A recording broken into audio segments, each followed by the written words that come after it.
There's a whole generation that is scared of sharks. Maybe the fear isn't in the water. Maybe it's in us.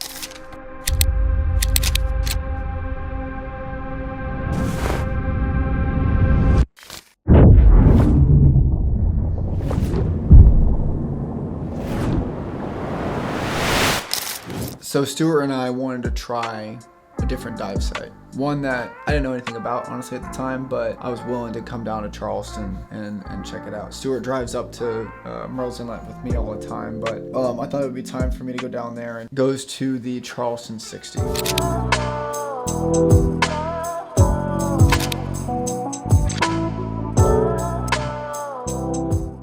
Inside of the harbor, the Charleston harbor, going under the bridge to go out into the ocean, and with that, seeing the sunrise, it was hands down incredible.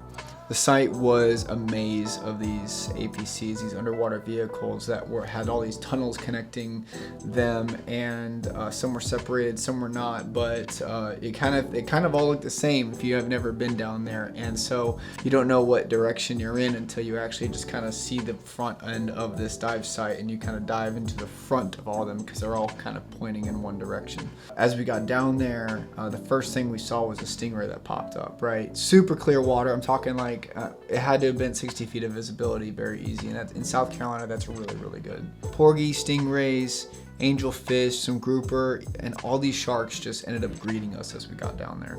Stuart's eye, when we were down there, I didn't see him first, but we ended up seeing a bunch of sandbars. Sandbars galore. It was absolutely insane. I ended up trying my Laowa 10mm 0D lens that I just had gotten down there, and I wanted to see how that would do with the housing itself. Come to find out, there's a nice little reflection that you could see on the edge of them. Something that I haven't prepared for or seen just yet. And they do have like the covers that you can buy to be able to purchase them. And I just didn't really think it was a huge deal until I saw my footage as I got back home, which kind of sucked. There's some shots that are doable, but there's definitely a reflection that you can see in a lot of them. So sharks love to see contrast. They love to be attracted to it. That's kind of their main thing. So what I was doing was I was putting my fins up and I was shaking them in front of my wetsuit, so there was a lot of contrast, and I had the sharks coming up and checking me out, and they were just like going by, and just experience that they were getting were just so curious. They would come by, check us out, spin around, go back, come back, look at us, and you could see their eyes just moving as they were checking us out. To be able to have that moment with those sharks and be able to see them and experience them made me think really hard, because I've always said that my wife is scared to death of sharks, and she comes from that generation of Jaws. If people really knew and respected and understood these animals, understand that there's nothing to them. They're just a bunch of puppy dogs. And I've said that hundreds of times before, and if you don't threaten them, if you don't try to get up close and personal with them and respect them, then there's nothing you should ever be afraid of. They are a bunch of big puppies, and that's all they are.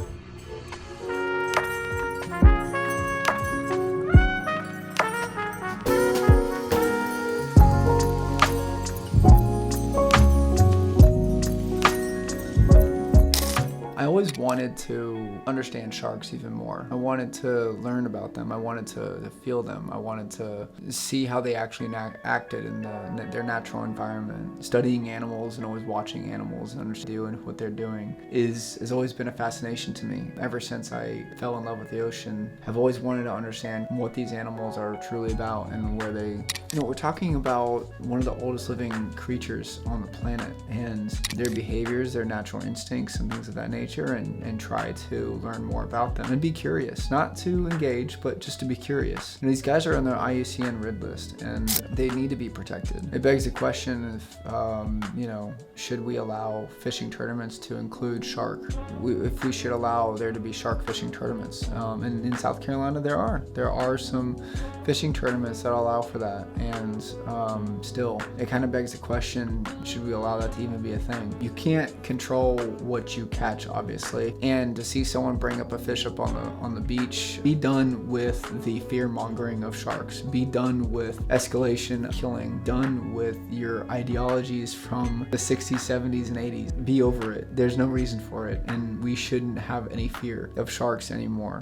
You should be able to respect them, and people are going to get bit. It's a natural thing. I mean, if someone gets attacked in the woods by a bear, okay, it's a thing. We don't fear monger bears. We respect them, and we have bear spray for those types of situations. But you need to be able to respect these animals, and if you don't, then you're going to find yourself in some trouble. You're going to find yourself in a situation where you probably shouldn't be. And to say that it's our fault to get bit, it's absolutely true. But you shouldn't go and try to kill an animal because it's there and it exists. So let the populations be there, let them come back, let them overcrowd the seas if we want them to, and keep them at a conservative level of populations, and allow us as divers to experience them, or free diving for that matter. Let us be able to experience animals the way that we want to, and allow the ecosystems to kind of become healthy again.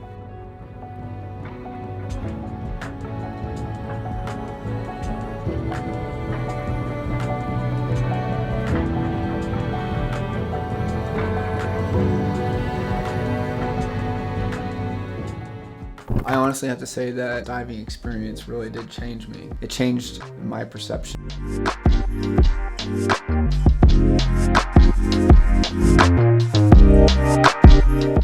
Loved them, and I respected them, and I as much time as I possibly ever could with them even before. But now it's like, okay, like, let's learn more. Let's get to know these animals more. Let's see what we can do to be able to respect these animals, and just be able to find a way to educate others about it, because it'd be something that I would want to do. I'm so passionate about being able to conserve a species, and to be able to educate others on how special these animals actually are is actually quite touching, and it's neat to be able to be a part of that. It's neat to be able to have that opportunity. In my eyes, it's something that I always will strive for, is to be able to protect ecosystems the way that they need to, and to be able to make sure that others do as well.